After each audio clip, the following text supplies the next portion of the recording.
Hello, and welcome back to another episode of the Tiffany C. Harris podcast. Today, I am here with a guest that I've been excited about and waiting for a couple of weeks. So I'm glad that he finally has had the opportunity to sit down with us today. And that is my husband, Mr. Chris Harris. Yes, I am Tiffany's husband, Chris Harris, Isaac. Okay, That's if you want to do your government. Okay. that's official, Isaac. But yeah, we've been waiting to do this to give our views on what's the topic, baby. Today's topic is marriage. So you're gonna meet the Harrises today and learn quite a bit about how we came together, how we've been able to stay together, and everything in between. Do you want to start telling them how we met? Well, yeah, we met at the barbecue. We met at a barbecue. Yeah. A little history on that. My first cousin and her first cousin are married. Yes. So it was kind of Shout like out Tasha and Sam. a prearranged meeting. Yeah. So I often visited my cousin out in Mississippi, and all the times I've been out there, never got introduced to no one. That as far as that goes. Good to know. I was there, and I guess Tasha called me and she's like, hey, Chris is in town. Actually, let me back up because I got to give credit where it's due. My cousin loves to take credit for this. But if I'm going to be honest, I have to say that it was her husband who said, Tiff, I got somebody you need to meet. It's my cousin. He a straight up dude. I think y'all hit it off. So shout out to Sam for the arrangement. And I guess Tasha by proxy. But anyway, Tasha calls me one weekend. It was a Sunday evening, and she called and she's like, hey, Chris is in town. He and Sam are grilling. You need to come through so you can meet him. So I'm like, all right, it's about 7:30, 8 o'clock at night. So it's getting close to my kids' bedtime. So I'm like, okay, I'm going to run through. We'll do this intro. Not really expecting it to be anything other than a meeting. Because at that point, and Chris and I have talked about this a lot, I had gotten to the point where I was like, okay, Jesus, it's me and you. I'm going to raise these babies. I ain't really worried about, no relationship or anything like that. So that's the background leading up. So I go over and, the kids run off and play. Tasha and I are sitting in there. And I think Sam came in and, introduced like, hey, Tiffany, Chris, Tiffany. And he went back out the door. I mean, he said, hey, how you doing or whatever, but I'm on the grill right now. Nice to meet you. Yes. I'm on the grill right now. I'll get back to you. So I left. Gone out. And was gone. Then come back, didn't say nothing else. And so I don't know how long you stay. I'm thinking it might have been probably like 30, 35, 40 minutes maybe. And I say to Tasha, all right, it was cool meeting him. I got to go. I got to put these kids to bed. So I don't know how you found out that I was leaving, but I was packing up, getting the kids together, and we were getting ready to leave. So then I slide through and I'm like, oh yeah, can I ride with you? So of course I felt the attitude of like, I've been here all this time, you said nothing. It wasn't even attitude. It was just confusion. Like. Right. So, yeah, okay, whatever. So, jump in, ride. Now, I already knew, had to put the kids to bed at school. So, I'm going to get a chance to, on the way back, talk to you like I want to talk to you. Nobody around, we get to talk. We don't have to worry about this, that, and the third. So, we ride back. We talking, blase, blase, blase. So by the time we get back, everybody going to bed. They going to bed. They kids going to bed. So it's just us again. Mm-hmm. All right, cool. So, well, you don't handle your business on that side. Hey, you want to sit down, watch a little TV, whatever. Again, I can see the wheels turning, but I know what it is. It's like, okay, yeah, this dude think I'm slow or something, whatever. Yeah, I'm just gonna see. I'm gonna give you the rope. All right, so True. I'm reeling it out there. She's giving it to me. Okay, cool. So Giving you the rope. yeah, because you give a person enough rope, they hang themselves. Yeah. So you looking for me to hang myself? I'm not that type of guy. So now, mind you, this is our first meeting. I don't know you. You don't know me. We just met each other, had a little small talk conversation, watching TV. So I says to her, another calculated move. Hey, you mind if I lay my head in your lap? Again, see the wheels turn. This dude is really trying me with all these different things. But again, I'm feeding the rope. She giving me the rope. I'm just running it on out there. So I lay down in her lap, watching a little TV. I'm out. He didn't watch TV. Sleep. Soon as his head hit my lap, Done. gone. Snoring. I'm like, Really? am I being punked? Yeah, really. I'm looking for cameras, y'all. Yeah, she tripping. No. So then what I do? So I don't know how long I was asleep. I don't know if you went to sleep. I don't know. I did not go to sleep. It wasn't long. I'm like, yeah, so I'm about to go. Okay. Well, yeah, I'm asleep anyway. So okay, yeah, all right. Well, I'm gonna go right back to sleep as soon as you go. But I was planning on leaving tomorrow. But since it was kind of late, we actually didn't get to go and hang out like that. Before she was stepping out the door, I said, well, can I get a hug? I was like, here we go again. I can see all of this. Like, yeah. So come to hug.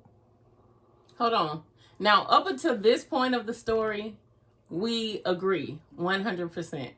This is where our perceptions kind of veer off. Okay, so go ahead. So here comes the hug. And I tell the same story all the time, same way. Like she melted. When I hugged her, it's like she melted into me, just like, oh man, what is this? Like, oh, wow.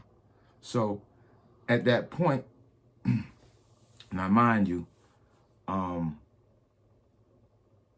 had been single at this point for like 5 years. So my thought process was like, meet them and greet them and keep it moving, whatever. It's not for none of this relationship stuff, none of that. I don't look for this. I don't even want this. I don't have the even thought for this at this point. Mm-hmm. So after the hug, it was like, man, I can't do her like the norm. I can't do that, So I said, okay, well, how about this right here? I was planning on leaving tomorrow, but after you get your children squared away, all like that, think we can hang out, go get something to eat, whatever. Always, I can see these wheels turning, like, yeah, I'm continue to do this tango with you. So we doing this dance the whole time from the very first time we met. You say something, I'm gonna see where it goes. And that's how it went. So we went. The next day, she agreed. Okay, cool. Next day, we go and where we went? we went and got some po' boys. Yeah, po' boys. We was on the coast, so you know. Yeah, po' boys. And that became like our thing. Well, we're getting way ahead of the story, but every time we go to the coast, we had to go to the po' boy place. Yeah. That's just like, man, and if we get there and it's too late and the po' boy place is closed, it's like we missing something. Like, man, we ain't get to go to the po' boy place. Right. Now, we can go and do all this other stuff, but we want to go to the po' boy place. Right. You know, that's not like quite official when we go out there if we don't get to go to the po' boy place. Absolutely. But at any rate, we right back to the beginning of that story. So we go to the po' boy place and we you know what I'm saying, we vibing pretty good, you know. We talk and it's so easy, y'all. Like, he was right, because from the moment we met to, you know, with the outside while I'm there, then, you know, can I ride with you, falling asleep, all that stuff. He was right. I'm like, one eye, you know, just like, I'm just trying to see how far you gonna go with this until you push it to a point where I can't ride with you no more. But when we went for lunch and we had the chance to talk, I realized that we had so many commonalities, and I just enjoyed his company. Like, it was easy, it was fun. If anybody that knows me, you know, I'm gonna laugh like every day. Laughter is like medicine for me for real. I mean, the Bible says it, but it's definitely that. So I laugh a lot, and that he is like one of the drawing cards, the funniest from her cousin. Yeah.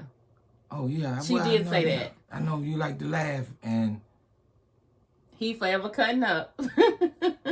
And she, funny. You know, her cousin, she a little different, but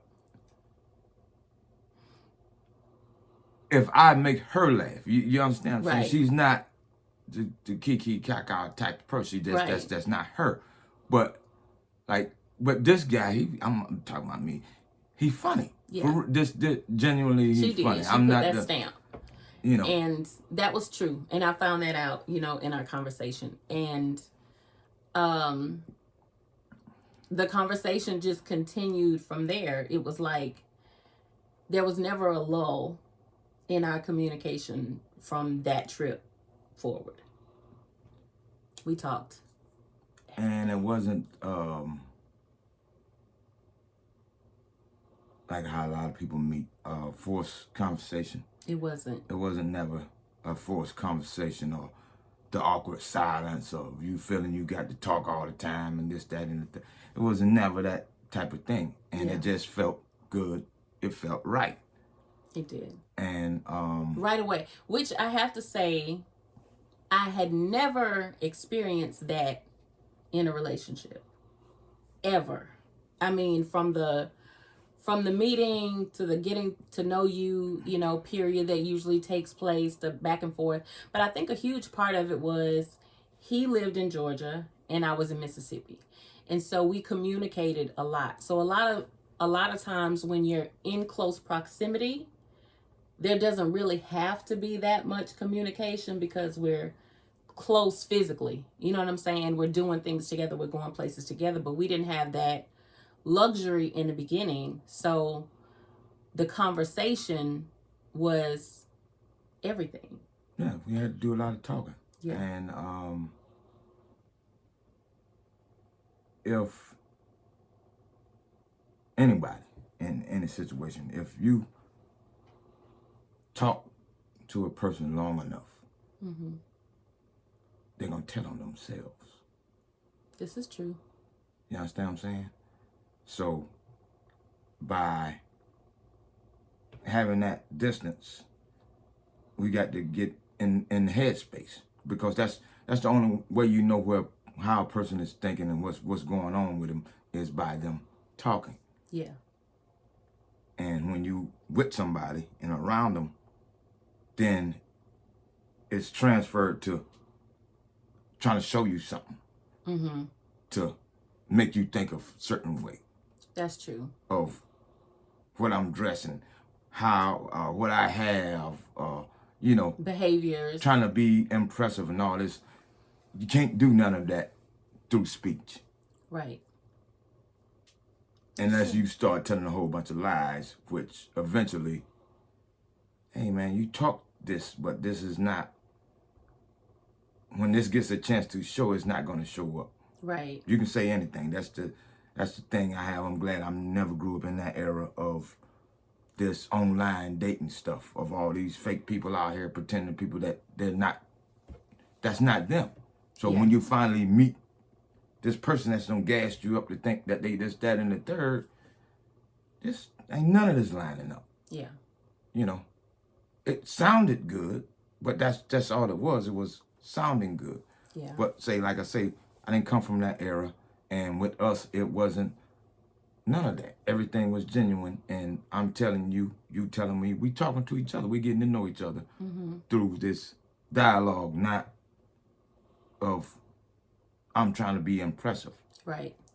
Or, you know. And at some points, that was like, to me, the level of honesty that we were able to share in those conversations was kind of scary, just because I hadn't had that level of depth in a relationship prior to him. But it was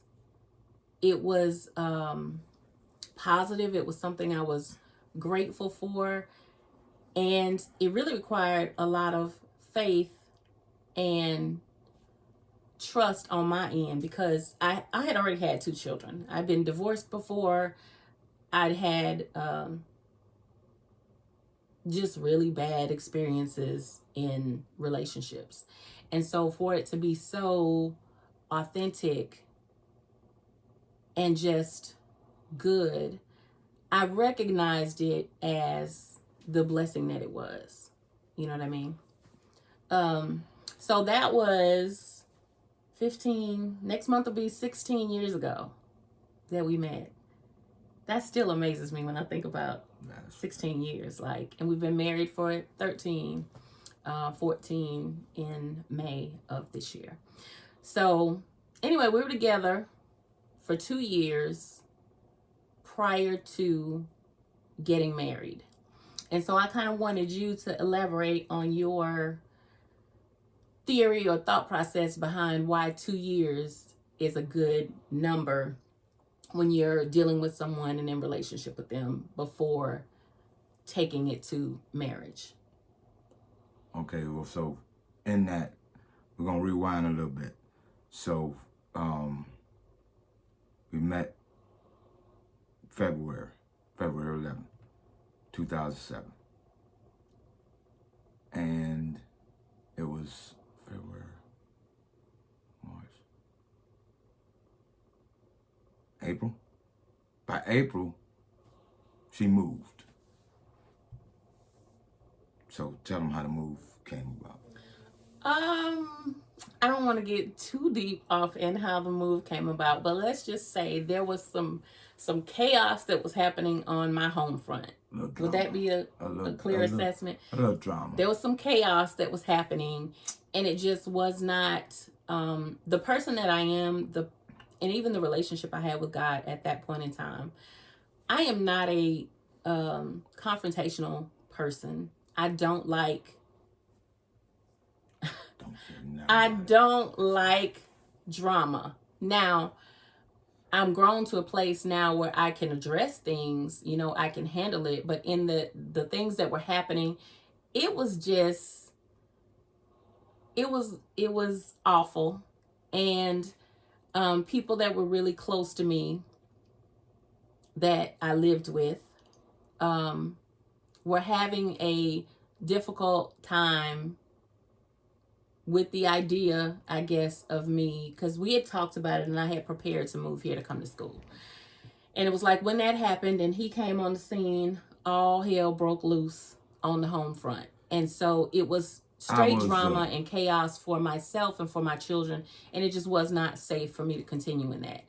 He happened to be there, the catalyst, that weekend for that, when the stuff hit the fan. Yeah, in because April. I was the catalyst. Why do you say that? Well, no problems till I showed up. I mean, y'all might have had problems, but the problems didn't surface. Right. So when you let your folks know that, hey, look, when the children get out of school, I'm planning on moving. Mm-hmm. So immediately you got this backlash from your family of, you don't know this guy. Who is this guy? That's true. You know, and how you just gonna go, you don't know this guy. So it's, everybody is like, what's wrong with you? You know? Right.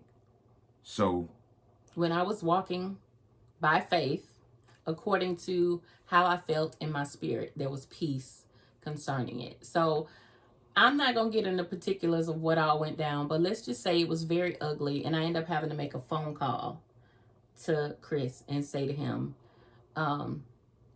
this is going on right now and it's really crazy. You called the And right he one. showed up like that. You called the right one, because ain't going to be nothing. On the scene. And he helped me that night. I packed a bag. Me and the kids left.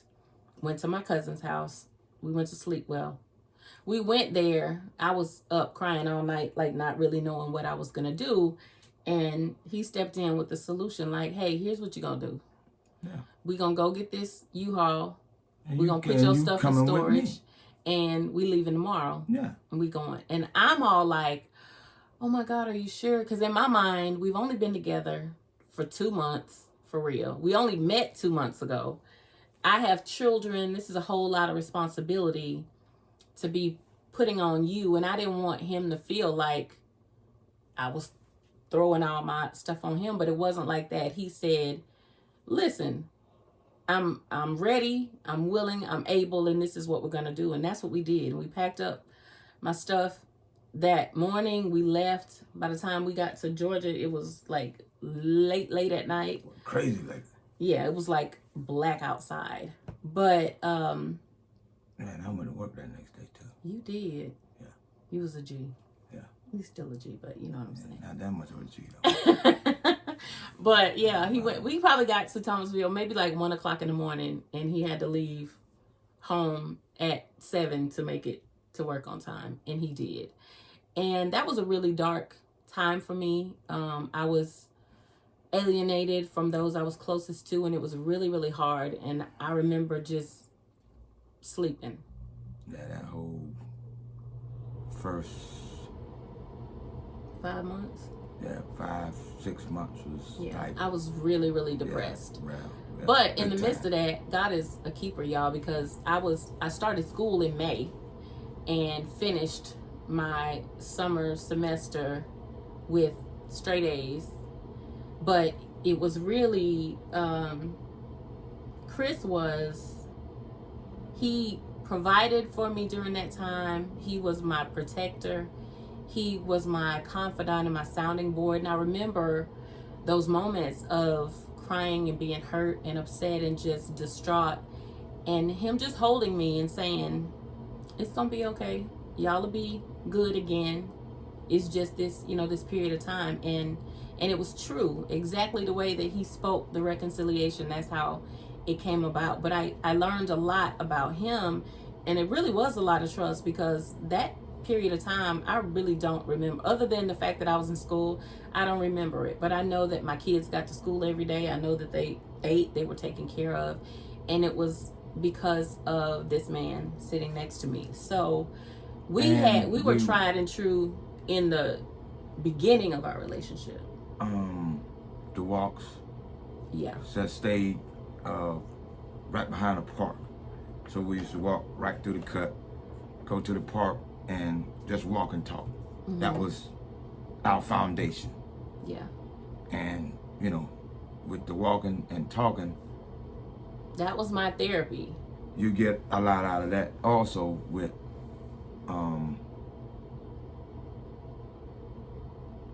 you just walking and talking. So whatever come to mind, whatever the thoughts are, right, we just get to talk about it.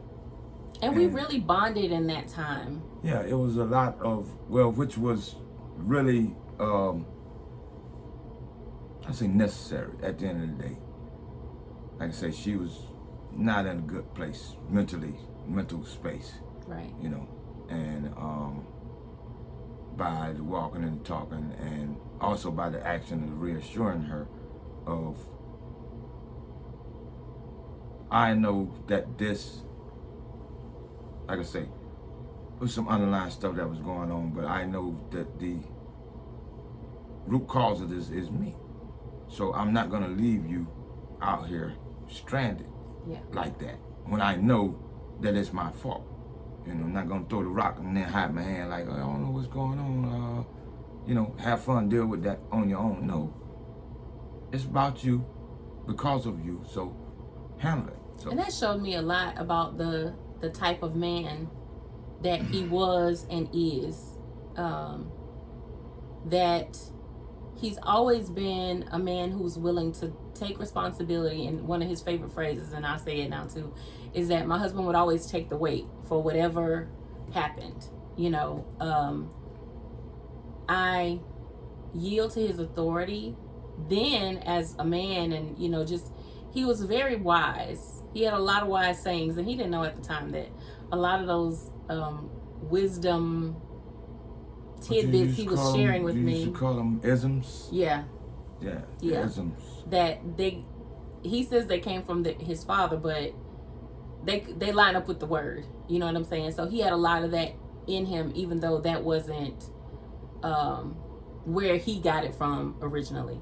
And so that has continued to be a blessing in our friendship and in our marriage, is because he's always been responsible for whatever happened. He was willing to take responsibility for myself, my children, our circumstance, our well-being, and making sure that we were good, that we were solid. And I'm really grateful for that, and I share that with him all the time. I just thank God and I thank him for being that type of man that I can count on. You know, I never have to question whether or not he's gonna be right here by my side. We have this picture I love. We were at a water park one day and my back is turned to him and he's like right there. And that's, to me, how our relationship has been. He's always got my back. He's always, you know, watching to make sure that our family is good. And I'm grateful for it. Okay. So now we're to the 2-year thing. Yeah, so we're gonna run back to that. The 2-year thing for me is this. If you're faking, if you're fronting, whatever you want to call it, if you can do that for 2 years, pretty good. You might want to go to Hollywood. You know, but when you're dealing with somebody every day and you're seeing them, and again, like I say, your talk has to line up with your actions. That's hard to do for 2 years. Yeah. That's hard to do for 2 years. You don't get to go hide somewhere. Yeah. You're there all day, every day. So you don't get to hide. So whatever you're going to be, so we're going to have to get into some fights and whatever, this, that, and the third, and get to an understanding. And we definitely did that. Yeah. Stand up on the bed, middle of the night, top of the lungs. I ain't going nowhere. What? We're good then. Now we can make it happen like we're supposed to make it happen. We can get married or whatever else. But we had to get there. Yeah. And I thought I had to learn a whole lot when I got married. The responsibility part, the accountability part, that's all I knew. Mm-hmm. But it's way more to that in a marriage. Well, let me add to the part where you were talking about the 2 years. And the reason that, like, I have come to agree with that. In the beginning, I was like, so what do you mean? Like, you can't know within a year? And he's like, nope. People can front even for a year. Nope. But what I realized is that you get to see every aspect of a person in a 2-year period. Yes. You get to see how they handle stress. You get to see how they handle disagreements. You get to see their level of communication and who they are, and whether that calm, collected person that you've been dealing with is still going to be that when all hell breaks loose. You know what I mean? You get to see that during that time period. And you also get to see how that person responds to you within the context of stress and difficulties, even successes, highs and lows, and everything in between in a 2-year time period. So when we've been talking with, people, younger people that entrust us, or even our own children, it's like, hey, that 2 years, allow you to see a lot. So, so misconceptions. Here we go. What were some misconceptions you had about marriage before getting married, and I guess some revelations that you've had since we got married? Well, my biggest misconception was, like I say, I knew how to take care of myself. Mm-hmm. Knew how to cook, clean, pay the bills. And I just thought y'all was add-alongs. Mm-hmm. But no, I was sadly mistaken. That's really not, you're not an add-along. This is 3 individuals here. Right. It's obvious that when I met Tiff, I didn't have a problem with children, and that's another thing of well, yeah, I'm cool with kids or whatever. People say a lot of stuff. In that span of time, you get to see. You just can't tell people stuff. In that 2 years, you got to see it. Right. And I said it then, and I'll say it now. That's before we got married. Really, before we got into a relationship, I said, the biggest problem that I see with men and women in relationships is y'all don't check these dudes' pedigree, man. Yeah, he said that. And I said, what do you mean by that? He's like, you need to see if what they telling you line up with the truth. It has to line up. And so at that point, I was able to reveal to him that, yeah, everything you were saying sounded good to me. And I wasn't troubled in my spirit. Like, women, we have a level of discernment that you can feel when stuff ain't quite, but because of what I had dealt with prior to him, I wasn't even going for that. So I paid my little $24.95 and did my background check to see if the places he told me he had lived. The places he told me he had worked. The, people that were cousins was really relatives. And I'm going to tell y'all, these background check things out here that you can get, the fact that you can get so much information for what didn't add up? $20. I'm going to get there. Oh, okay. But it showed me like roommates that he had, relatives of his, like everything. It's so much stuff out there. Be mindful. People can look up all your stuff and be able to tell, like, you say you lived where in 1990, what? It's there. Do you so research, check. ladies? So I checked, and that gave me another added level of comfort in knowing. But there was one thing, my baby and I, we talking movies. And so one of our favorite movies is Menace to Society. Mm-hmm. And so Chris would say this thing. Do you tell him? It's funnier when you say it. Oh, I spent 5 years in the joint. And so I'm like, hold on. And he said it so matter-of-factly like it was true. So I'm Which like, it was kind of.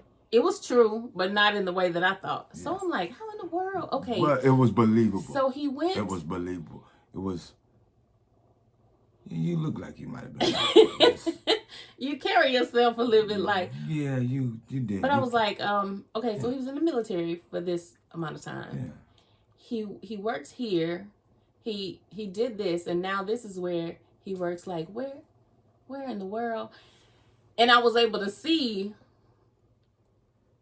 that he was talking about, but it still didn't click then, because I'm like, that's like way too many years. Yeah. So finally we're having a conversation one day, and it clicks to me. He worked in the prison. But it wasn't 5 years. Actually, it was 2.5 years. So it wasn't 5 years. But that was just That was just my little thing, just messing with her. It was funny because he You did. know. Because I was like, that wasn't on none of the background stuff. Like Yeah. that don't make sense. Yeah, but yeah. like I say, she still was like, man, this dude, how you did? It was like locked up though. Yeah. And actually, I came way off of that mentality by the time we met, but I really did have a prison mindset after working in the prison for 2.5 years. I was so much so that when I left, I had developed it also working there under that type of environment, that high level of alertness, that high level of always on the ready, and I couldn't turn it on and off. Right. So it began an internal fight within myself to try to turn it on and off, and it turned on me. Yeah. And that was a result. Some people might, get depressed or get migraines or have anxiety, all type of, but mentally, if you're struggling with things, it turns on your body physically. Yeah. I didn't know that at the time. I found this out years later, but that's what was going on at that time. And when I left the prison, I haven't had that problem a day since. Yeah. But he still had some of that residual wall that you have to put up when you're working in that type of environment. That was part of me, life experience, of me wanting to be on the block, in the street, hanging out. That's the mentality. That goes along with that environment. Right. So when you in prison, it's like being on the street under a microscope. Yeah. It's turned up. So it intensifies that. So it took, man, I got in trouble everywhere I went because of that. I had my sign up all the time. This ain't what you want. Yeah. And that was one of our biggest issues in the beginning of. Yeah, because I'm trying to get to this guy that you really are. But yeah, it was like you have this taking a chisel to a stone. And it's so funny. In the apartment that he lived in, he had this beautiful glass table, and underneath it was this huge stone. And I used to say to him, that is you. That's me, all soft and, cuddly and trying to get next to you, and you're like a stone, a huge stone and so I'm like, you can let down that facade with us. Like, there's no harm coming from me or my children. But it wasn't a facade. That was no mask on, mask off. Yeah. That was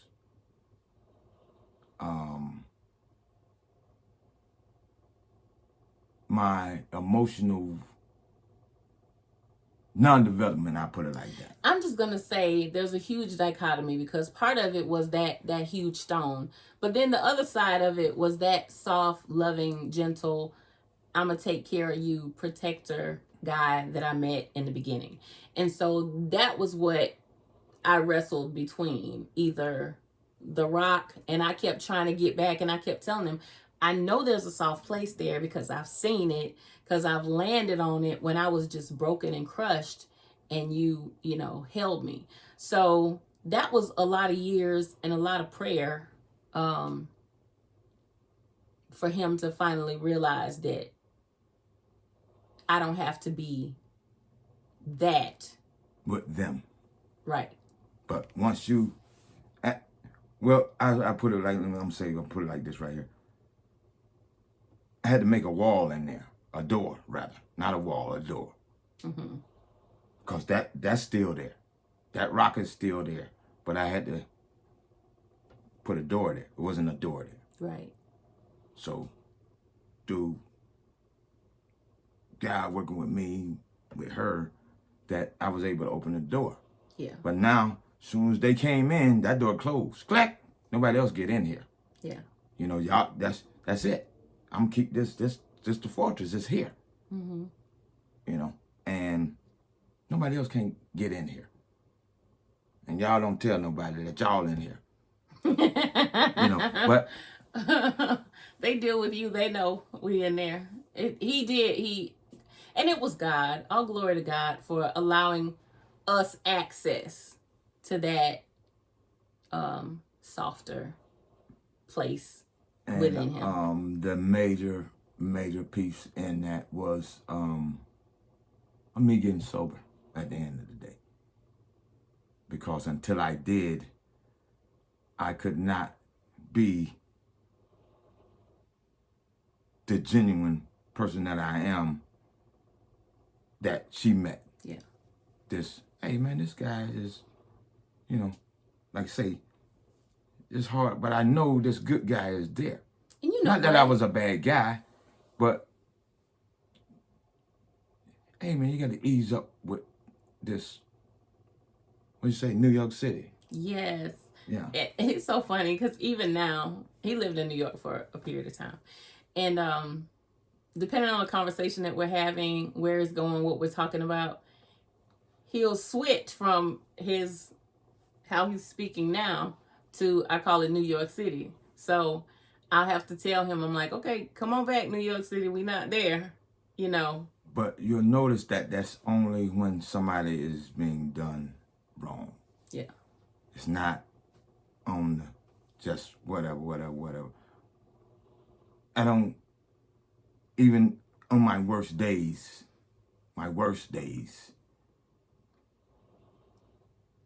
there wasn't a ill intent to try to hurt you or the children. That was never there. That's true. I never questioned that. I knew your love for me and our kids all the time. But God did intervene in a miraculous way because things had gotten to a point because of the addiction and because of that hardness, that things were really difficult between you and I. And Chris has this thing he'll say all the time. It's like, save yourself. And there were choices that I wouldn't make for myself because I'm like, I can deal with whatever. But the kids seeing us and hearing to where things were not, peaceful, and it wasn't just conducive to raising them, to be who God has created them to be. And so we were on the verge of being apart, but God intervened, and that was 10 years ago? 11, 10. Well, actually, that was December 2nd, 2012. Yep. And I went to the rehab, partial rehab, not the lock-in stuff, because I still had to work and do all that. We had just not long moved here. Right. I'd been here for 4 months. Not quite. Yeah, coming up on 4 months. And we got into a thing, and it was ugly. And she had all she could take at the end of the day. But you know what? And we talk about this in the midst of it. Y'all, God is real, and this is how we know that God is real. We had a disagreement, and it was like over, and I was heartbroken because I love this man with everything in me. We were married. We did have, a family, and we had just moved into our home together, and I thought it was over. And I remember, but I had been praying for like years. And so this particular day, I get in my car, and I am not playing with y'all. I get in my car and I drive to the end of the street, and the Holy Spirit says, turn left, and then turn left. Okay, turn right. And the next thing I know, I end up at this apartment complex, and they had a sign out. They were having a $99 move-in. I didn't have a savings like that. You know what I'm saying? I had a little bit of money I had been putting aside for each of my kids, every time I would get paid. So I go here, I get an apartment for me and the kids. I get back in the van, and through all of this, I'm slobbering, boohoo, crying, people consoling me, giving me tissues, this, that, and the other. And again, I get in my van, and the Holy Spirit, turn left, turn right, turn here, turn there. I end up at the utility place and was able to get utilities turned on. And this is like all day long. So I'm out with my son who's home from school sick. We come back to the house. I'm packing up bags. I'm going back out. On the couch with the baby at the time. She was a little bit over a year old. Drinking beer. I go back out watching and then I ended up, by the end of the day, this, it's a whole bunch of running. When you first get ready to move into a place, you got to go get the utilities turned on. You got to go back, show them proof that you've turned the utilities on. They, let us move our stuff into the apartment. And I'm crying the whole way because I'm like, Lord, this is not what I want. I don't want to be without him. I love him. I know that you brought us together. What is going on? And I just kept hearing audibly and in me, God say, trust me. Trust me. All day long, I'm crying. Trust me. So finally, I end up coming home. It's probably, 5 or 6 in the afternoon. In the evening, I just left U-Haul place. And when I pulled up to U-Haul, they were like, I told them what size I needed. And I had called my friends. Nobody's available to help me move my stuff. I'm like, okay, I'm going to have to do this by myself. I'm not expecting him to help me with it. I go to the U-Haul place and they were like, oh, we just sold out the last one that you need. But if you come in the morning, I'll hold one for you to get the rental. So I come home and I toss these keys on the counter in the kitchen. And on my keys were the little, welcome home thing for the apartment complex. So he sees that at some point and... Oh, yeah. Yeah. She moving out for real. And the savior piece in that was, I'm thinking, like, okay, well, she wanted to be gone anyway. She didn't. So I'm like, well, I'm tired of fussing and fighting. She tired of fussing and fighting. Then I'm thinking to myself, like, man, I really don't want to see my baby grow up in snapshots,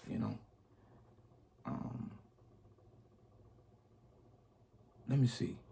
Just let me take one. Because she gone. I know she gone. And if she leaves, she's not going to come back. And my piece was, if you do what you need to do, I'll be back. In his mind, even to this day, not gonna happen. I know if you left, you were never coming back. And I would have no reason to get my act together because everything that's important to me is gone. Right. So I'm going to really get out of control once you're gone. So with all of that, I say, what can I do? No, before that, you come in, you say, you moving out? And I'm like, yeah. He walks out, he doesn't say anything. I get in the shower, I'm boo-hoo crying. I was like, see, Lord, I told you he wasn't even gonna care. He know that we moving, he ain't even say nothing. Like, he doesn't care at all. So then, a little bit later. I had to think of, I knew you was leaving. And when I'm looking at it all day. I said, oh, she's getting her stuff together, even before you brought the key back. So when I saw the key, that was the act of, so this real, you gone, huh? Okay. I'm just trying to think of what can I do for her not to leave. So I asked. Mm-hmm. That's the only thing I can do. I can't sit up here and come up with nothing on my own, so I say I asked. And she told me the one thing I didn't want to hear. Wait, what'd you ask me? What I need to do for you not to leave. And I said, which was mustering up all the strength I had in me, you got to quit drinking. Now, we're going to go back to the beginning. and this is how much of a problem I had, and I didn't even realize it then, is that within those first couple of months of us meeting, I told her, look, I like to drink. So if you have a problem with me drinking, we don't have to go no farther. And that wasn't even months, because within months I was here. That was weeks. So, and all of what I said in the beginning to her is still true to this day. I don't want to be no surprises. So when you make a choice, I'm leaving it up to you to make a choice. Not to say that I lied to you about this or you said this. Right. I don't do that. Because this is all I have is me, my word of what I say. So when he told me that and asked the question, he's like, so if my drinking is a problem, then we don't even need to do this. And for me, I grew up with uncles, cousins, family members that drank all the time. They would go to work. I didn't think they were alcoholics. They would go to work, they would come home, and as soon as they came home, the first thing is a drink. And I saw that, but I never saw any domestic violence as a result of it. I never saw them lose their jobs or get DUIs or anything like that. I'm not saying that it didn't happen. I just wasn't aware of any of that. So him drinking, like, if you like to drink, I don't care. I don't drink like that. Now, but mind that's you, on you. that I'm 6 years older, so that was the lifestyle for a whole lot of people. That drinking was just part of families of people that drank. That was, you drank and you got up, you went to work. Right. That ain't, oh, well, you ain't worry about it. Everybody drink. That's just part of life at the end of the day. But the difference with anybody that has any type of addiction, alcohol, drugs, food, whatever it may be, is that takes over and everything else becomes secondary. Yeah. And when you have an issue or a problem, then you don't see it that way, but everybody else will see it that way. Yeah. And it got to the point where I saw it that way. We had got together in 2007. But so we fast forward, we're in 2005 now. My mother, my sister, some of my family members, other family members, but I didn't have to deal with none of them all day, every day. Right. I come there, like I said, wasn't no problem, but I come there, do whatever, what I'm saying? We have a good time, act fool, talk crazy a little bit, and I'm gone. Home. But when I was by myself, there's no one there when I get home. Right. So now when I come home, she's here, the children are here, and you still have to deal with this,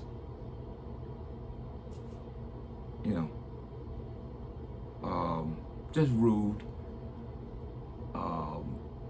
uncaring attitude. If you don't like it, you can leave, and that was another one of our biggest issues in the beginning. But like I say, in that 2-year span of time, we went through that. Yeah. So, and that came to a head. It came to a head because he used to have this thing he would say. He'd be like, you don't like it? You can kick rocks. You don't like it? You can kick rocks. And I heard it for so long. And then one day, it was like, hey. I had enough of that.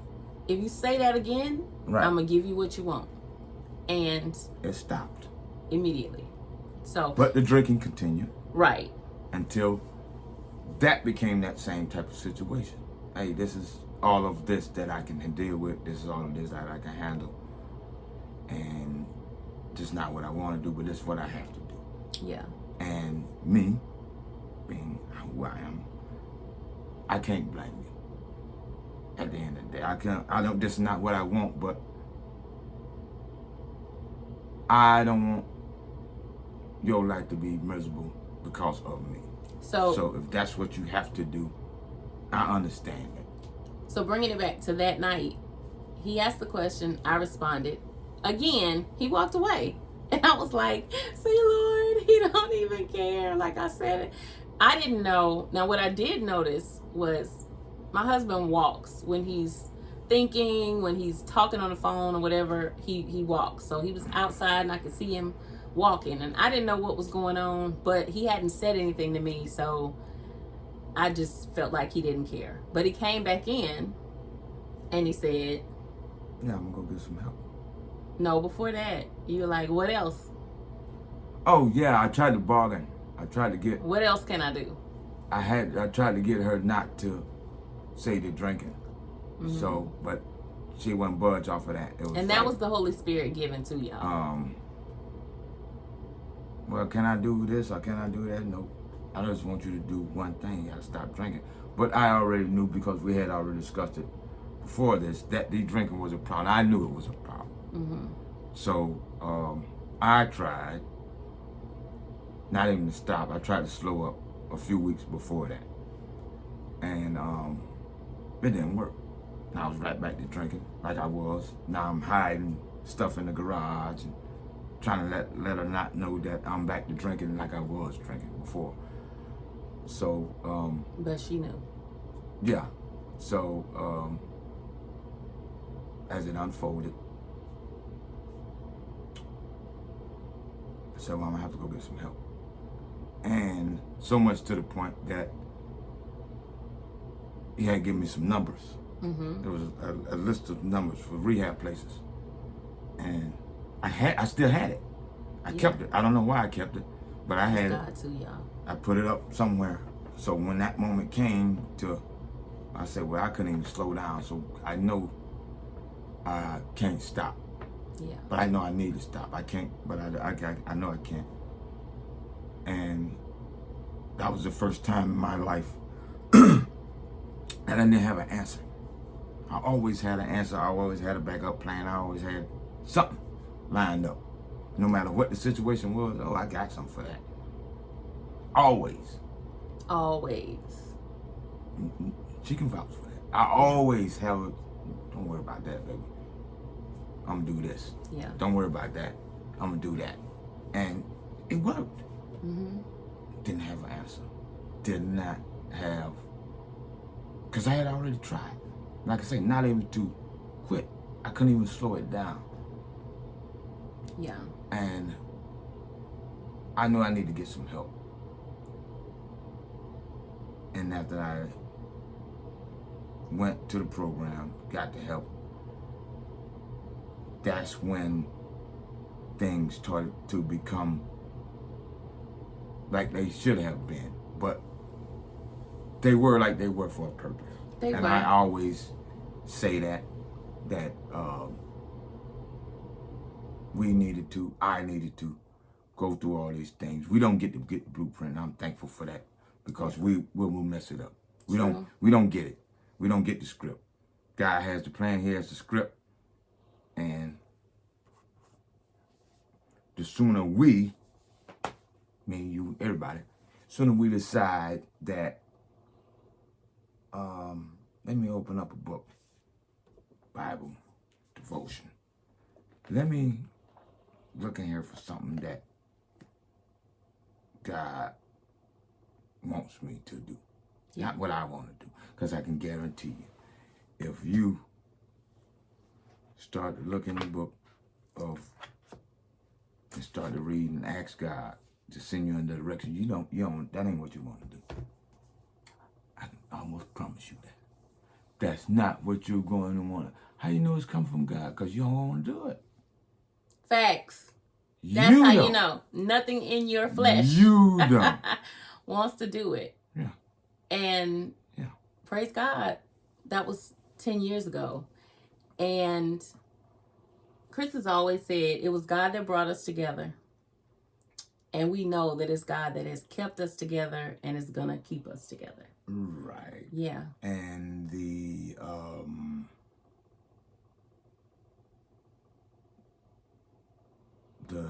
my way, your way, the meetings of people. And That's what causes the friction. Who run it? Well, I used to say the pink panty. I'm not wearing pink panties, so we're not gonna fight over that. Oh man, I'm sorry, y'all. It's about to kill our time. And it's over. With well, on Spotify, y'all missing it. We get to close it out here on YouTube. But I just want to thank you guys so much for tuning in today to hear our story, to meet the Harrises and hear how all of this came to be, how God has blessed us and kept us through it, and will continue to do so as we continue to trust Him. Thank you for listening, and we'll be back with some more insightful reminders, tips, what have you, of trusting the process at the end of the day. And there's really no other thing to do or trust but God. Yeah. Thank y'all for being with us today. We'll catch y'all on the next episode. Bye.